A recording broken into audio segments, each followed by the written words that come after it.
இந்த டிப்ரெஷன் உங்களுக்கு எதால வருது அப்படின்னா, தோல்வியை ஒத்துக்கொள்ள முடியாது. நான் வாலண்டராவே அவங்கள வந்து டிட்டாச்மெண்ட்ட ஊட்டி வளர்த்த சொல்லுவேன் நானு. பின்னால ஒரு பிரச்சனை வந்ததுக்கு அப்புறமா அவங்களால அத அக்செப்ட் பண்ணிக்க முடியல. சிம்மத்துல இருக்கிற மகம். சிறுவயது முதலேயே அவங்க வந்து அந்த டிப்ரெஷன் அவங்க எதிர்கொள்றாங்க. The most furious, most fastest energy வந்து கேதுவோடது. சோ அவங்க எல்லாமே எக்ஸசிவா அவங்க உணர்றனால அவங்க ஒரு கம்ஃபர்டபிள் ஸ்டேட்ல இருக்கிறது இல்ல.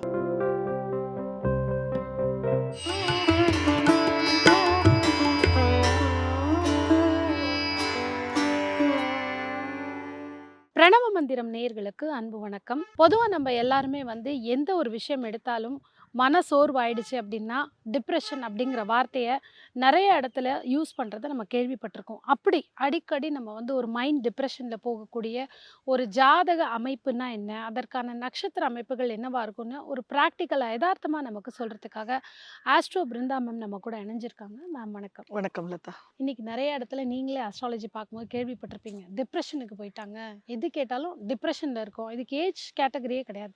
சின்ன பசங்கள்லேருந்து பெரியவங்க வரைக்கும் இந்த வார்த்தைய யூஸ் பண்றாங்க. டிப்ரஷன் அப்படின்னு சொல்லக்கூடிய இந்த அமைப்ப குடுக்கக்கூடிய அந்த கிரக அமைப்புகள் என்ன? இதற்கான ஸ்டார்ஸ்ன்னு ஏதாவது இருக்கா? இந்த நட்சத்திரத்தில பொறந்துட்டாலே லைஃப் டைம் இவங்களுக்கு இது ரிப்பீட் ஆயிட்டு இருக்கும் அப்படின்னா என்ன? இந்த பதிவு வந்து ரொம்ப முக்கியமான பதிவா நான் ஏன் கருதுறேன் அப்படின்னா, ஒரு குழந்தையோட ஜாதகத்துல இது ஒரு ஒரு குறிப்பிட்ட சில பேட்டர்ன் இருக்கு அப்படிங்கும்போது, பேரண்ட்ஸ்க்கு ஒரு அவேர்னஸ் கிடைக்கும். பின்னால ஒரு பிரச்சனை வந்ததுக்கு அப்புறமா அவங்களால அத அக்செப்ட் பண்ணிக்க முடியல. அவங்களால அத ஹேண்டில் பண்ணவே முடியல. இங்க எந்த விதத்திலயும் நாங்க குறை வைக்கிறது இல்ல. மகாராணி மாரி, மகாராஜா மாரி வளர்த்திட்டு இருக்கோம். ஆனா, எது வந்து இந்த குழந்தைய வந்து டிப்ரஷன்ல போட்டுச்சு அப்படிங்கிற அந்த கேள்விகளுக்கு வந்து நெறைய பேருக்கு விடை தெரியறதில்ல. பேரண்ட்ஸா வரும்போது, அ ஒரு ஒரு 100 ஜாதகத்துல ஒரு 60 ஜாதகங்கள் வந்து அல்டிமேட்டா எங்க தொட்டாலும் இந்த ஒரு பாயிண்ட்ட தொடாம அவங்க கிராஸ் ஆயி போறதில்ல. ஸோ, இந்த பதிவு வந்து ரொம்ப முக்கியமான பதிவாக, மிக உபயோகமான பதிவாக அந்த மாரி பேரண்ட்ஸுக்கு போய் சேரும். இளம் வயதினருக்கு நம்ம ஜாதகத்துல இந்த மாரி ஒரு அமைப்பு இருக்குன்னு தெரிஞ்சாச்சுன்னா நம்ம கொஞ்சம் அலர்ட் ஆயிரணும். ஸோ, ஃபர்ஸ்ட்டு டிப்ரஷன் அப்படிங்கிற வேர்டு சொல்றோம்னா, அந்த இடத்துல சிந்தனை வந்துரும். எண்ணம் அப்படிங்கிறது வந்துரும். எண்ணம், சிந்தனை அப்படின்னு வந்துருச்சுனாலே 5ஆம் பாவகம் வந்துரும். 5ஆம் பாவம்னு சொன்னாலே நம்ம அவங்க ஜாதகத்துல லக்னத்துக்கு 5ஆம் பாவமா இருந்தாலும் சரி, சிம்மமா இருந்தாலும் சரி. சிம்மம் அப்படிங்கிற அந்த ராசி வந்து நம்ம நெறைய பேர் வந்து ரொம்ப அசால்ட்டாவே பார்த்துறோம். சிம்மம்னு ஒரு கெத்தா மட்டுமே பார்த்துட்டு இருக்கோம். உண்மையான டிப்ரஷன் அங்க தான் இருக்குங்கிறது யாருக்குமே தெரியாது. காதல் அங்க தான் இருக்குன்னு நமக்கு தெரியும். சித்தம் அங்க இருக்குன்னு தெரியும். சித்தம் தெளியுதா, சித்தம் கலங்குதாங்கிறது சிம்மம் தான் முடிவு பண்ணணும். ஸோ, நெறைய பேர் ஜாதகத்துல சிம்மத்துல சுக்கிரன் இருந்தால் எல்லாத்தையும் குடுத்துரும். Very creative, extraordinary knowledge, very successful life, name, fame, authority எல்லாத்தையும் பெற்று விடுகிறாங்க. ஆனா, ஒரு அந்த தசா புத்தி காலகட்டங்கள் வரும்போது கடுமையான மன உளைச்சலுக்குள்ள ஆளாறாங்க. ஸோ, சிம்மத்துல சுக்கிரன் உங்க குழந்தைக்கு இருக்கு அப்படிங்கும்போது, அவங்கள முதல்ல கலைகள்ல இன்வால்வ் பண்ண வச்சிரணும். அவங்கள ரொம்ப கிரியேட்டிவா இருக்க வைக்கணும். அவங்களுக்கு லோன்லினஸ் ஏற்படுத்தக்கூடாது. அதே சமயத்துல ஒரு விஷயத்த போட்டு திணிக்கக்கூடாது. நம்ம ஜோசியர் சொல்லிட்டாங்க, அவங்கள வந்து தனியா விடக்கூடாதுன்னு சொல்லிட்டாங்கன்னு சொல்லி 24 மணி நேரம் கழுத்து மேல ஏறி உட்கார்ந்திருக்க கூடாது. சொல்லுவாங்க இல்லைங்களா? ஒரு கயித்த கட்டி இப்படி விடணும். ஏதாவது கொஞ்சம் தள்ளி போறாங்கன்னா, அந்த கயித்த நம்ம கையில இருக்கணும். அத பிடிச்சு நம்ம இழுத்துக்கிட்டே நம்ம போணும். இல்ல பக்கத்துல இழுத்துக்கிட்டு வந்துரணும். அந்த மாரி ஒரு கயிற கட்டி அந்த குழந்தைகளுக்கு ஃப்ரீயா விடணுமே தவிர, நம்ம ஏறி நான் தனியா விடக்கூடாதுன்னு சொன்னனால, நான் எங்க போனாலும் கூடவே வருவேன்னு சொன்னீங்கன்னா, அதே அந்த குழந்தைகளுக்கு பிரஷர் போட ஆரம்பிச்சுரும். இது எந்த ஏஜ்ல வரும் அப்படின்னு கேட்டீங்கன்னா, 8 வயது ஏற்படுற குழந்தைக்கு கூட நான் டிப்ரஷன்ங்கிற வார்த்தைய நான் பார்த்துருக்கேன். ஒரு 9 வயசு, 10 வயசுங்கும்போது அப்பட்டமா தெரிய ஆரம்பிச்சுரும். பேரண்ட்ஸ்க்கு அது தெரியறதில்ல. அந்த குழந்தைங்க பாத்ரூம்குள்ள போய் தன்னந்தனியா அழுகுறது, மொட்டை மாடியில தனியா ஒரு இடத்த தேடி அழுகுறது. ஸோ இந்த விஷயங்கள்லாம் செய்றாங்க. அதுல ரொம்ப ப்ராமினன்ட்டா நான் பார்த்துருக்கிறது வந்து மக நட்சத்திரம். சிம்மத்துல இருக்கிற மகம். சிறுவயது முதலேயே அவங்க வந்து அந்த டிப்ரஷன அவங்க எதிர்கொள்றாங்க. இது வந்து பேரண்ட்ஸ்க்கு அந்த அவேர்னஸே தெரியறதில்ல. ஏன்னா, மகாராணி மாரி வச்சிருக்கேன். என் பையன வந்து மகாராஜா மாரி வளர்த்துறேன். சிம்மம் மகத்தோட சிம்பலே வந்து த்ரோன். அந்த சிம்மாசனம், பிரம்மாண்டமான சிம்மாசனம், ஒரு சொல்லுவாங்கல்ல இந்த கோர்ட்யார்டு. அதுதான் மகம். அந்த பட்டு கம்பளம், சிகப்பு கம்பளம் விரிக்கிறது. ஸோ என்ன குறை என் குழந்தைக்கு? தங்கத்தட்டுல தாங்கிட்டு இருக்கோம் அப்படிம்பாங்க. ஆனா மகம் 99.99% அவங்க டிப்ரஷனுக்குள்ள போயிடுறாங்க. எல்லாமே உங்ககிட்ட இருக்கும். இல்லாததே கிடையாது. ஆனா ஸ்டில் நான் எப்பவுமே சொல்லுவேன், மகத்த பார்த்தாலே பொறாமப்படாதீங்கன்னு சொல்லிருவேன் நானு. கேட்டைய பார்த்தா பொறாமப்படாதீங்கன்னு சொல்லிருவேன். உத்திரட்டாதி பார்த்தா பொறாமப்படாதீங்கன்னு சொல்லுவேன். பரணி பார்த்தா பொறாமப்படாதீங்கன்னு சொல்றதுல டாப் லிஸ்ட் மகன் தான். யாராவது நம்புவாங்களா? மகத்து ம மங்கை. ஜெகத்தை ஆள்வாங்க நீங்க அப்படின்லாம் எத்தனை மகத்து மங்கை எடுங்க, எத்தனை மகத்து ராஜகுமாரர்களை எடுங்க, அவங்களுக்கு எப்பவுமே இந்த ஸ்மைலி எல்லாமே இருக்கும். உள்ளுக்குள்ள அவங்க வெறுமைய உணர்ந்துகிட்டே இருப்பாங்க. தனிமைய உணர்ந்துகிட்டே இருப்பாங்க. அவங்கள சுத்தி எல்லாமே பிரம்மாண்டமா இருக்கும். எல்லாம் பெஸ்ட்டா கிடைச்ச மாரியே இருக்கும். ஆனா, அவங்க மட்டும் ஏதோ ஒரு விஷயத்த தொலைச்சுக்கிட்டு தேடிக்கிட்டே இருப்பாங்க. நான் வாலண்டராவே அவங்கள வந்து டிட்டாச்மென்ட்ட ஊட்டி வளர்த்த சொல்லுவேன் நானு. குழந்தையா இருக்கும்போதுலேருந்தே எதார்த்தத்த புரிய வைக்கணும். எல்லாருமே தனியா தான் வந்தோம். தனியா தான் போனோம். Nobody is going to travel with us so long. Nobody is going to come to the other limb when we pass அப்படிங்கிற மாரி சில விஷயங்கள அவங்களுக்கு புரிய வச்சிரணும். ஏன் அப்படின்னா, மகம் அப்படிங்கிற நட்சத்திரம் நான் எப்பவுமே சொல்ற மாரி ஆன்செஸ்டர்ஸ். சிம்மமே பூர்வ புண்ணியம்னா என்ன? முன்னோர்கள் செய்த புண்ணியம், நாம பல பிறவிகளா செய்த புண்ணியம். அந்த பூர்வ புண்ணிய பலன்கள் எல்லாம் சிம்மத்துல கொட்டி கிடக்குது. அந்த கொட்டு எந்த நட்சத்திரத்துல, எந்த கன்ஸ்டலேஷன்ல அது பஞ்ச் கிடக்குது அப்படின்னா, மகத்துல தான் கிடக்கு. ஸோ முன்னோர்கள் ஒரு 7 தலைமுறை முன்னோர்கள் எவ்வளோ பலத்த சேமிச்சு வச்சிருப்பாங்க. எவ்வளோ பிளெஸ்ஸிங்ஸ் அத்தனையும் அவங்க அனுபவிப்பாங்க. அதனால தான் அத பார்த்தா பொறாமப்படுவாங்க. "உனக்கு என்னப்பா?" அப்படிம்பாங்க. அத்தன பேர்ல ஏதோ ஒரு கர்ஸ் எல்லாம் பண்ணியிருப்பாங்களா? அந்த கர்ஸ் இவங்க மூலமா தான் கிளென்ஸ் ஆகும். அத வந்து இவங்க வந்து மீடியம் மாரி. ஒரு படம் சூர்யா படத்துல வரும்போது எல்லா பேயும் சூர்யா மூலமா தானே முக்தி நோக்கி போகும். ஸோ அந்த மாரி அந்த எல்லா ஆன்மாக்களுடைய கர்ஸும், எல்லா ஆன்மாக்களோட பிளெஸ்ஸிங்ஸும் இந்த மகம் மூலமா வெளிய கிளம்பி போகும். ஸோ அந்த மகம் ப்ராமினன்ட்டா இம்பாக்ட் ஆகுது. அடுத்து அங்கேயே டைரக்ட்டா விருச்சிகத்துக்குள்ள வரணும். விருச்சிகத்துல வரும்போது கேட்டை. லக்னமோ, சந்திரனோ, லக்னாதிபதியோ கேட்டையில இருக்கு. சூரியன் போய் கேட்டையில இருக்கு. விருச்சிகம் 5ஆம் பாவமா வருது. செவ்வாய் போய் கேட்டையிலயோ, மகத்திலயோ உட்கார்ந்துட்டு இருக்கு. ஸோ இந்த காம்பினேஷன் வரும்போதும் அவங்க அந்த டிப்ரஷன எதிர்கொள்றாங்க. இந்த டிப்ரஷன் அவங்களுக்கு எதால வருது அப்படின்னா, தோல்வியை ஒத்துக்கொள்ள முடியாது. அந்த மகத்துல எதுக்கு அந்த டிப்ரஷன் வருதுன்னா, அவங்களுக்கு உண்டான ரெகக்னிஷன் பத்தாது. ஐடென்டிட்டி பத்தாது. என்னால சில விஷயங்கள வந்து ஹேண்டிலே பண்ண முடியல. அந்த மகத்த பார்த்தீங்கன்னா, எல்லாருமே பெரியவங்களாவே ட்ரீட் பண்ண ஆரம்பிச்சுருவாங்க. அவங்க தன்னை பெரியவங்களாவே காட்ட ஆரம்பிக்கும்போது, அவங்க மேல எல்லா பாரத்தையும் கொண்டு போய் குடும்ப பாரமே சுமத்தி முழு பொறுப்பு அவங்ககிட்ட கொண்டு போய் குடுத்துறது. அந்த முன்னோர்களோட எனர்ஜிலாம் அவங்ககிட்ட பார்க்கும்போதுலாம், இவ சொன்னா கரெக்ட்டா இருக்கும். அது குழந்தை தான் சொல்லும். ஆனா, அந்த குழந்தை சொல்றத அவங்க செஞ்சுகிட்டு இருப்பாங்க. அப்ப அந்த சின்ன வயசுலேருந்து அந்த குழந்தைக்கு அந்த ஃபேமிலி பர்டன் வந்துருது. இந்த குடும்பத்தோட எல்லா பொறுப்புலையும் அவங்க தான் சுமக்கிற மாரியும், அந்த பரம்பரையோட எல்லா கர்ஸும் அவங்க மூலம் வெளிய போறத அவங்க ரொம்ப சின்ன வயசுலேருந்தே உணர்ந்துருவாங்க. இந்த கேட்ட என்ன பண்ணும் அப்டின்னா, தோத்தரக்கூடாது லைஃப்ல. அவங்களுக்கு வந்து தோல்விய ஒத்துக்கொள்ளாம இருக்கிறது மட்டும் தான் அவங்களோட பெரிய மைனஸ். இது எந்த ஏஜ்ல உங்களுக்கு ஸ்டார்ட் ஆகும் இந்த குழந்தைகள்? இப்ப கேட்டை உங்க வீட்ல பொறந்துருச்சு. ம். விருச்சிக லக்னம் பொறந்து கேட்டையில இருக்கு. விருச்சிக ராசியே வந்து கேட்டையில இருக்கு. மேஷ ராசியே இருக்குது. செவ்வாய் போய் கேட்டையில இருக்கு. அப்ப அந்த ஜாதகத்த ஜோசியர் எழுதுனதுக்கு அப்புறம் இங்க கேட்டைன்னு ஒரு கிரகத்த பார்த்துட்டீங்கன்னா, முதல் விஷயம் நீங்க அந்த குழந்தைக்கு என்ன சொல்லிக் குடுக்கணும் அப்டின்னா, accept the defeat. Accept the failures. Failures are the part of life. So கேட்டை ஒரு ஜாதகத்துல பெரியவங்க பார்க்கும்போது, இல்ல நீங்க பெரியவங்களா இருந்து வளர்ந்தவங்களே இந்த இந்த வீடியோ நீங்க பார்க்கும்போது நீங்க தெரிஞ்சுக்க வேண்டிய முதல் விஷயம் என்னன்னா, ஒரு விஷயம் நம்ம கைய மீறி போகுது, நம்மள தலைய தாண்டி போகுது அப்படிங்கும்போது கிவ் அப். தோத்தரலாம். ஒண்ணும் தப்பில்ல. தோல்விய அக்செப்ட் பண்ணிக்கலாம். அந்த அக்செப்ட் பண்ணாம அவங்க நான் தோக்கல, நான் ஜெயிக்கிறேன் அப்படிங்கிறதுக்காகவே அவங்க தன்னோட அடையாளத்தையே தொலைச்சிடுறாங்க. விழுந்துட்டேன்னா விழுந்துட்டேன். ஆமா மீசையில மண் ஒட்டிடுச்சு. ஆமா முதுகுல மண் ஒட்டிடுச்சு. தப்பே இல்ல. அவங்க என்ன பண்ணுவாங்கன்னா, அந்த தோல்விய ஒத்துக்கொள்ள கூடாதுங்கிறதுக்காகவே இன்னும் மேல நரகத்த அக்செப்ட் பண்ணி அது செல்ஃப் டிஸ்ட்ரக்ஷன் மோடுக்குள்ள அவங்க போயிருவாங்க. ஸோ ஃபர்ஸ்ட் டீச் தெம் தோல்வி is a part of life. தோல்வி இஸ் த ஸ்டெப்பிங் படிக்கல் அப்படிங்கிறத உங்களுக்கு புரிய வச்சிரணும். 2வது குட்டிச்சாத்தானுக்கு வேலை குடுக்குற மாரி இந்த விருச்சிகம் கேட்டையில பிறக்கிற குழந்தைகளுக்கு எப்பவுமே ஒரு ஒரு விஷயத்துல அவங்கள பிஸி ஆக்கிட்டே இருக்கணும். அவங்களுக்கு வந்து ஒரே சூழ்நிலை பிடிக்காது. புது புது ஜனங்கள பார்க்க பிடிக்கும். புது புது வலி வேதனைகள பார்க்க பிடிக்கும். புது புது இடங்களுக்கு போக பிடிக்கும். ஒரே விஷயத்த நீங்க ரிப்பீட்டடா ஒரு விஷயத்த குடுத்தீங்கன்னா, உங்களுக்கு அது போர் அடிச்சிரும். ஸோ அவங்களோட லைஃப் இல்லன்னா அவங்களுக்கு சூஸ் பண்ற எஜுகேஷன் எல்லாமே பார்த்தீங்கன்னா, டிஃபரண்ட் டைப் ஆஃப் ஜனங்கள சந்திக்கிற மாரி, டிஃபரண்ட் டைப்ஸ் ஆஃப் லைஃப்ஸ சந்திக்கிற மாரி, டிஃபரண்ட் சிட்யூவேஷன்ஸ சந்திக்கிற மாரியான துறையில தான் அந்த குழந்தைகள படிக்கவே வைக்கணும். வெறுமனே ஐடில கொண்டு போய் உட்கார படிக்க வச்சீங்கன்னா, பேரண்ட்ஸ் வாலண்டரா டிப்ரஷனுக்கு ஓப்பன் பண்ணி குடுத்துட்டீங்கன்னு அர்த்தம். அவங்க எல்லா விதங்களையும் சமூகத்த சந்திக்கணும். இப்ப புத்தர் சொல்லுவாருங்களா, வெளிய போனதுக்கு அப்புறம் நான் வயோதிகத்த பார்த்தேன், நோய பார்த்தேன், மூப்பையும் பார்த்தேன், இறப்பையும் பார்த்தேன். அந்த மாரி இவங்க எல்லாத்தையும் இவங்க பார்க்கும்போது என்ன ஆகும்னா, they will learn to give up. They will learn to surrender. So அந்த சரண்டர் பண்ண பழகிட்டாங்க, கிவ் அப் பண்ண பழகிட்டாங்கன்னா, தே வில் ரைஸ். அவங்களுக்கு அல்டிமேட்டா வேண்டியது என்ன? கேட்ட வந்து தேவேந்திரனுடைய எனர்ஜி கொண்ட நட்சத்திரம். வஜ்ராயுதத்த வச்சிருக்கிற தேவேந்திரன். ஸோ தண்டர் போல்ட்ன்னு சொல்லுவாங்க அந்த வஜ்ராயுதத்த. அடிச்சா அவ்வளோதான். அந்த மாரி ஒரு எனர்ஜி இருக்கும்போது, அவங்களுக்கு அந்த கிவ் அப் பண்ணினா தப்பில்ல. Again I will rise very triple டைம்ஸ்ங்கிற அந்த கான்ஃபிடன்ஸ் அவங்களுக்கு கிடைச்சிரும். நம்ம அடுத்தது இந்த டிப்ரஷனுக்குள்ள போகக்கூடிய ஒரு நட்சத்திரமா நான் பார்க்கறது என்ன அப்படின்னா, உத்திரட்டாதி நட்சத்திரம். மீனத்துல இருக்கிற உத்திரட்டாதி. அவங்க லைஃப்ல வந்து டெசிஷன் எடுக்கிறதுல என்னைக்குமே தவறு பண்ணிருவாங்க. டெசிஷன் எடுக்கிறதுல தாமதம் பண்ணிருவாங்க. ஸோ அந்த மீனத்துடைய பேரண்ட்ஸுமே டைரக்டாவோ, இன்டைரக்டாவோ அதுக்கு நிர்பந்திக்கப்படுறாங்க. ஏதோ விதத்துல குழந்தைகளோட லைஃப்ல வந்து அவங்களால ப்ராப்பர் டிசிஷன்ஸ் எடுக்க முடியறதில்ல. சரியான இடத்துல பேரண்ட்ஸ் எல்லாம் நிக்க முடியறதில்ல. ஸோ அந்த ஏன்னா ஆ 4ஆம் பாவமா மீன நம்ம லக்னமே வச்சுக்க வேணாம். மீன ராசியே வைங்க. சந்திர பலனே எடுத்தாலுமே 4ஆம் பாவம் ரிஷபம் வந்துருச்சு. அது வந்து நம்ம மெட்டலிஸ்டிக் திங்ஸ மட்டும் தான் அவங்க அம்மா பார்த்துட்டு இருக்காங்கன்னு அர்த்தம். பணம் சேர்க்கிறது, சொத்து சேர்க்கிறது, குழந்தைக்கு உண்டான சேஃப்டி மெஷர்மென்ட்ஸ் எல்லாம் பார்க்கிறது, ஆல் சார்ட்ஸ் ஆஃப் ரிசோர்ஸஸ்லாம் கம்ஃபர்டபுளா ரெடி பண்ணி வச்சு எல்லாம் கரெக்ட்டா இருக்கா, எம்பளைகளுக்கு மட்டும் தான் பார்ப்பாங்களே தவிர, புள்ளைங்க நல்லா இருக்குதா, புள்ளைங்களுக்கு எல்லாம் கரெக்ட்டானத குடுத்துட்டு இருக்கோமாங்கிறத அவங்க கவனிக்க தவறிருவாங்க. அங்கிருந்து அப்படியே டைரக்ட்டா 9ஆம் பாவம் துலாமா வந்துருது. ஸோ தகப்பனோட ஃபோக்கஸ் எங்க இருக்கும்? Out of family. வீட்டுக்கு வெளிய தான் தகப்பனோட ஃபோக்கஸ் இருக்கும். ஸோ அந்த குழந்தைங்க வந்து தன்னோட நெறைய விஷயங்கள ஷேர் பண்றதுக்கான ஆப்பர்ச்சுனிட்டியே கிடைக்காம போயிருது. ஸோ அதுக்காக நான் பேரண்ட்ஸ டைரக்ட்டா நான் ப்ளேம் பண்ணல. அமைப்பே இப்படிதாங்கும்போது நமக்கு அந்த ப்ளேம் பண்றதுக்கே அங்க வாய்ப்பு கிடையாது. ஸோ அந்த மீனத்துல இருக்கிற சனியுடைய நட்சத்திரம். ஆல்ரெடி மீனம் is meant to give up. எதையும் கடந்து போயிரும். இதுவும் கடந்து போகும்னு சொல்லிக்கிட்டே இருக்க சொல்ற ராசி மீனம். ஸோ அவங்கட்ட அந்த மீனத்துல ஒரு குழந்தை பிறகுது, உத்திரட்டாதியில பிறக்குது. அந்த குழந்தைக்கு வந்து இது தாரக மந்திரம். எதுவும் கடந்து போகும், எதுவும் கடந்து போகும்ங்கிறத அவங்க சொல்லிட்டே இருக்காங்க. அவங்க என்ன பண்ணுவாங்கன்னா, சில விஷயங்கள புடிச்சு வச்சுக்கிட்டே இருப்பாங்க. அத உடவே மாட்டாங்க. இது நமக்கு ஆகாது, இது நமக்கு ஆகாது அப்டின்னா, அந்த பற்று அந்த இடத்துல அந்த பற்று வந்து சனியோட நட்சத்திரமா இருந்தாலுமே they are not giving up.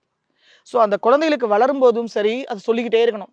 உனக்கு இது வொர்க் அவுட் ஆகலையா அத விட்டுரு, வேண்டாம் அப்டின்னு சொல்லி அந்த விட்டு பழகிட்டாங்கன்னா, அவங்களுக்கு புதுசா பெஸ்ட்டா அவங்களுக்கு லைஃப்ல எல்லாமே கிடைக்குது. எனக்கு இந்த ஸ்கூல் கிடைக்கலையா, நான் ஸ்கூலுக்கே போமாட்டேன். எனக்கு இந்த காலேஜ் கிடைக்கலையா, காலேஜ்க்கு போமாட்டேன். No, once you give up அந்த எஜுகேஷனே நெறைய பேர் ஸ்டாப் பண்ணியிருக்காங்க. அத கிவ் அப் பண்ணாங்கன்னா, அத விட பெஸ்ட் ஆஃப் காலேஜே உங்களுக்கு கிடைக்குது. ஆனா அந்த அந்த பீரியட வந்து அவங்க அக்செப்ட் பண்ண மாட்டேங்கிறாங்க. இன்னொன்னு சனியுடைய ஆதிபத்தியம் பெற்ற மீனத்தில இருக்கிற நட்சத்திரமா போயிறனால, அவங்களால அந்த ப்ரொக்ராஸ்டினேஷன அக்செப்ட் பண்ணவே முடிய மாட்டேங்குது. எல்லாருக்கும் சில விஷயங்கள் ஈஸியா கிடைக்குது. சில விஷயங்கள் ஈஸியா நடக்குது.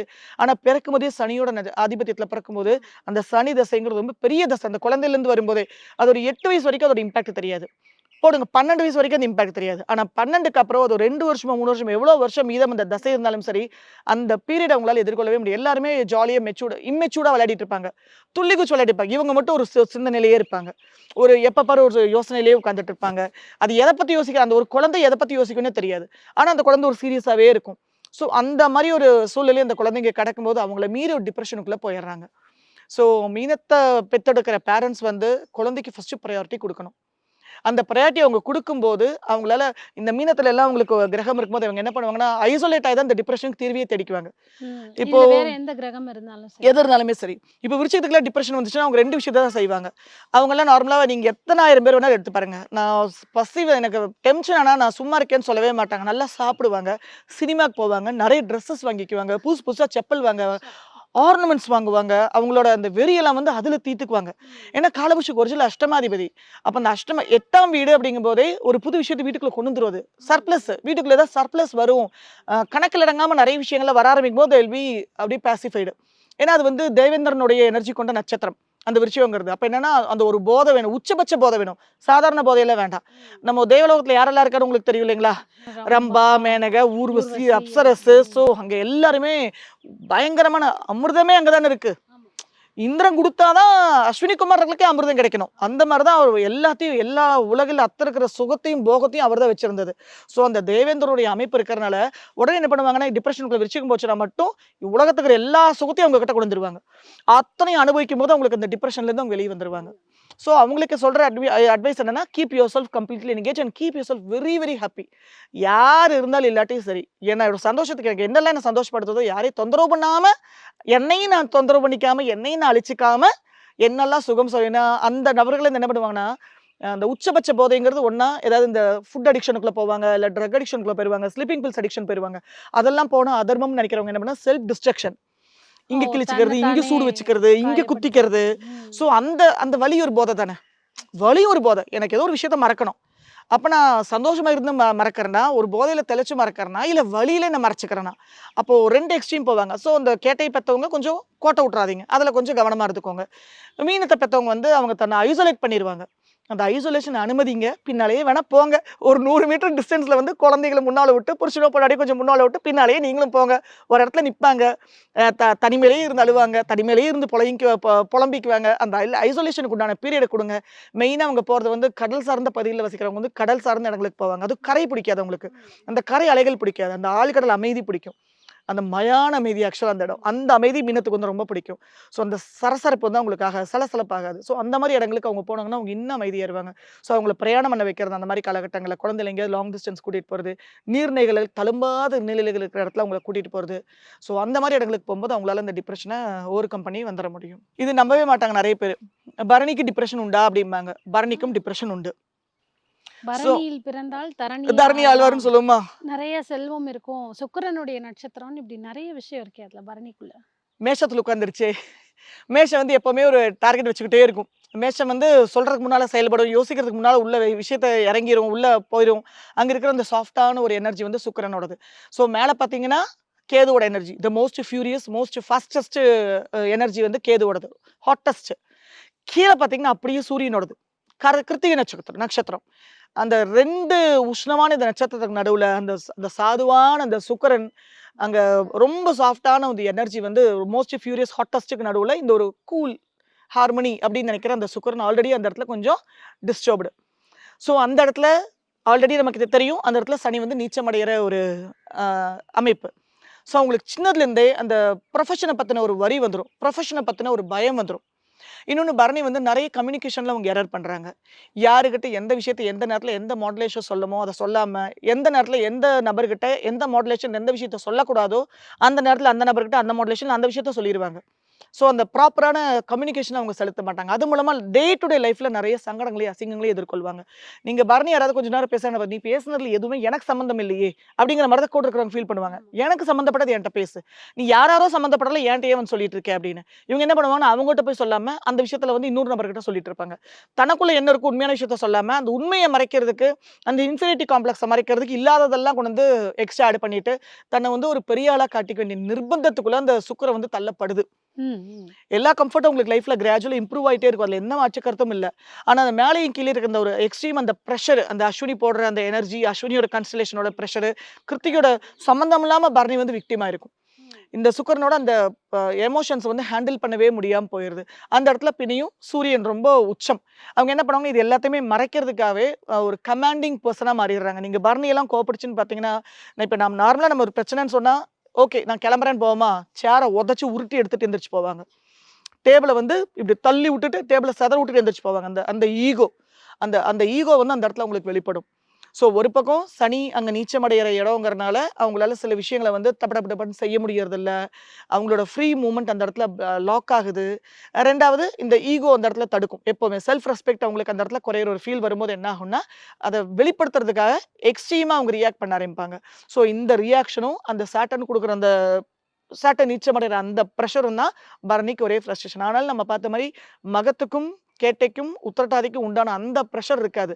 ஆனா பரணி டிப்ரஷனுக்குள்ள போகறதுக்கான வாய்ப்புகள் நிச்சயமாவே 70-80% இருக்கு. கண்டிப்பா. இந்த 27 நட்சத்திரத்துல இந்த நாள் வந்து கண்டிப்பா ஸ்டார்ட்டிங்லேருந்தே ஒரு கேர்ஃபுல்லா இருந்துட்டாங்கன்னா, இதுடைய அவாய்ட் பண்ணிடலாம். ஆனா அவங்களுடைய குணம் இப்படிதான் இருக்கும் அப்படின்னு சொல்லி அமைப்புகளும் சொல்லியிருக்கீங்க. சொல்லிடுறேன். கிரக அமைப்புகளும் கிரக சொல்லிடுறேன். அமைப்பு கண்டிப்பா அடுத்தது அந்த தான் கேள்வி. இதை தாண்டி இருக்கிறவங்களும் டிப்ரஷன்ல இருக்க தான் செய்றாங்க. சந்திரன் சவுண்டா இருக்கிறவங்க இதெல்லாம் ஓவர் கம் பண்ணிருவாங்க. சப்போர்ட்டே இல்லாம கூட ஓவர் கம் பண்ணிருவாங்க. அப்போ சந்திரன் சவுண்டா இருக்கிறதுக்கு நெறைய காம்பினேஷன்ஸ் இருக்கும். இதற்கான காம்பினேஷன்ஸ் என்ன? 2 முக்கியமான காம்பினேஷன் என்னவா இருக்கும் அப்டின்னா, ராகு, சந்திரன், சந்திரன், கேது.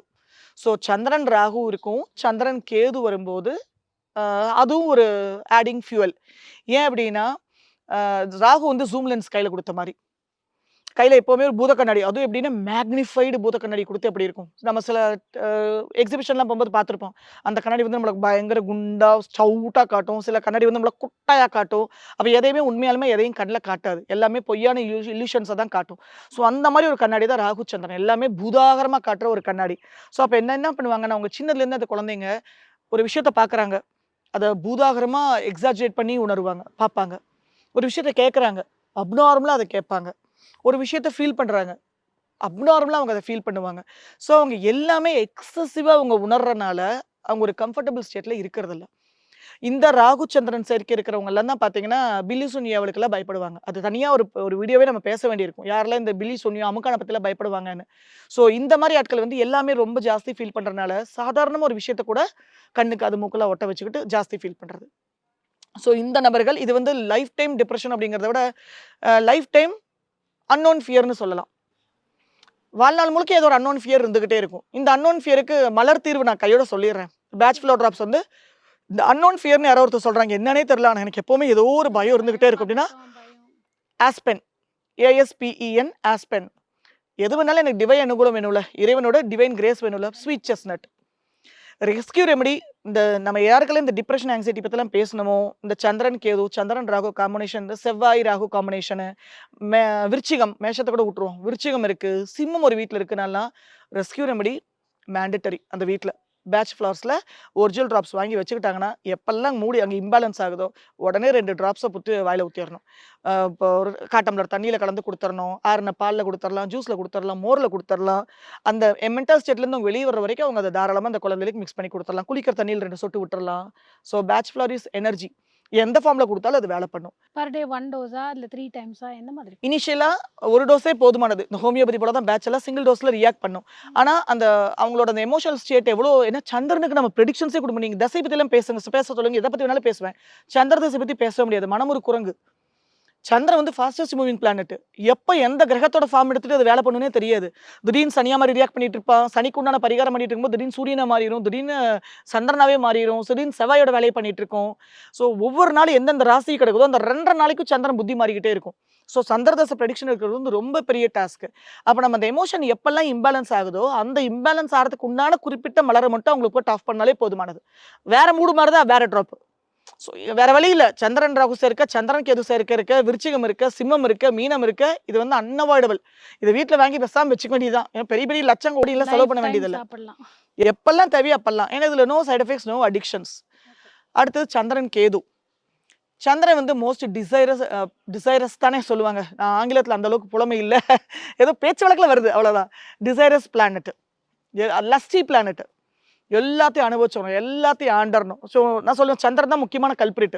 போகத்துக்கா, சந்தோஷத்துக்கா, டிப்ரெஷனுக்கா, எல்லாத்துக்குமே சந்திரன் தான் அதிபதி. முக்தி மோட்சத்துக்கு சந்திரன் கிராண்ட் பண்ணணும். நீ மனம் சும்மா இருந்தால் தானே நம்ம மெடிடேஷனுக்குள்ளே போகிறது. சும்மா இருக்கிறதே சுகம் நீ ஏன் சொன்னாங்க. ஸோ அந்த வேலையை பண்ணக்கூடிய அந்த சந்திரன் கேது கூட வந்து உட்காரும்.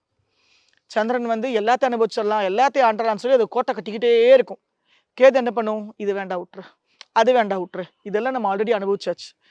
சந்திரன் கூட எந்த கிரகம் இருந்தாலும் சரி, அந்த கிரகம் சொல்ற முதல் விஷயம், கேது அந்த கிரகத்து மூலமா சொல்ற முதல் இம்பாக்ட் என்னன்னா, யூ ஆல்ரெடி எக்ஸ்பீரியன்ஸ், இதெல்லாம் நீ ஆண்டு அனுபவிச்சாச்சு, அதெல்லாம் விட்டுரு, அதெல்லாம் தேவையில்லை நமக்கு.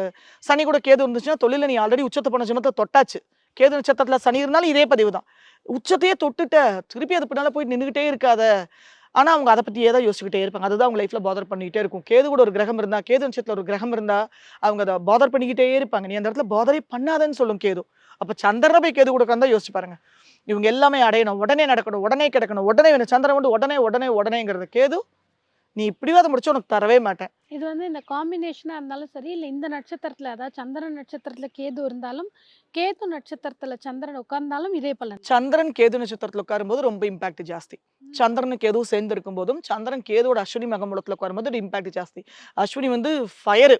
ஆனா அந்த இடத்துல ஒரு பிளஸ், என்ன நினைச்சாலும் அவங்க அடைஞ்சிருவாங்க. ஆனா அது எப்படி அடைவாங்கன்னா, யோசிக்கிறதுக்கு முன்னால வரங்கேற்றுவாங்க. மேஷத்துல சந்திரன் போய் உட்காந்துச்சு அஸ்வினி இல்லைன்னா, வரங்கேற்கிறதுனால யோசின்னு சொல்லியிருக்காங்க பெரியவங்க. யோசிக்காம வரங்கேற்றுவாங்க. அப்புறம் குத்துதே குடையுதேம்பாங்க. தேவையில்லாம ஒரு விஷயத்தை தூக்கி வீசிடுவாங்க. அதுக்கப்புறம் குத்துதே குடையுதே, தூக்கி போட்டுன்னு அவசரப்பட்டுன்னு சொல்லி ரெக்லஸா அந்த சந்திரன் வேலை பண்ண ஆரம்பிச்சிடும். ஸோ கேது நட்சத்திரத்துக்கு ஒவ்வொரு சந்திரன் ஒவ்வொரு மாதிரியான பலனை கொடுக்கும். ஆனால் அந்த சந்திரன் கேதுவும் அந்த அவங்க டிட்டாச் ஆக மாட்டாங்க. ஒரு விஷயத்த வேண்டாம், இட்ஸ் ஓகே, கடந்து போகும்னு சொல்லி அந்த கேதுவோட அந்த காரத்துவத்துக்குள்ள அவங்க வரதுக்கு ரொம்ப சிரமப்படுவாங்க. ஆனால் ஒன்ஸ் அதை வந்துட்டாங்கன்னா அவங்கள போல பிளிஸ்ஸு, அஸ்வினி மகம் மூலம் போல பிளிஸ்ஸான நட்சத்திரங்கள் எதுவுமே இருக்க முடியாது. அந்த அந்த அந்த லெவலுக்குள்ள அவங்க வந்து அந்த கிவ் அப் பண்ற வரைக்கும் அவங்களுக்கு அந்த பிளிஸ்ஸை உணரவே முடியாது. இன்னைக்கும் அந்த டிப்ரெஷன் அப்படிங்கிறது 27 நட்சத்திரத்துக்கு இருந்தாலும், அதிகமா பாதிக்கப்படக்கூடிய நட்சத்திரங்களும், அதுக்கான கிரக காம்பினேஷனும் நம்ம வந்து இன்னைக்கு தெளிவா நேயர்களுக்கு சொல்லியிருக்கோம். நிறைய பேருடைய கேள்வி எடுத்தது, இந்த மாதிரி கிளாஸஸ்ல நாங்கள் எப்படி சொல்லுவோம்?